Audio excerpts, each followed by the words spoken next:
అందులో వాటా అడుగుతారేంటక్క మీరు? ఏంటి, మాకు పెళ్ళిళ్ళయ్యి మాకిచ్చిన తర్వాత మిగిలింది నువ్వు ఉంచుకున్నావా? అదేదో నువ్వు సొంతంగా కొన్నట్టు లేదా నీ భార్య ఏదో కట్నం కింద తెచ్చినట్టు మాట్లాడుతున్నావేంద్రా ఇంత జాలిగా? అది అమ్మా నాన్న భూమేగా. నాకు వద్దమ్మా, నాకు కూడా వద్దు.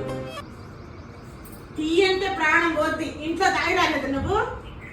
బావా, ఆస్తి మనకేం వద్దులే, అంతా వదిన వాళ్ళకే ఇచ్చేయి.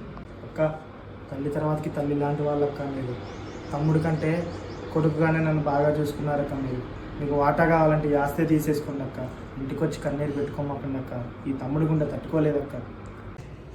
మమ్మల్ని క్షమించు తమ్ముడు, నీకు ఇంత మంచి మనసుని తెలియక నిన్ను బాధ పెట్టావు. ఆస్తి పాస్తులు ఏమొద్దు, మన అనుబంధాలే మనకు కావాలి. మన తోడబుట్టినోళ్ళు మనం ఎప్పుడు విడిపోవద్దురా.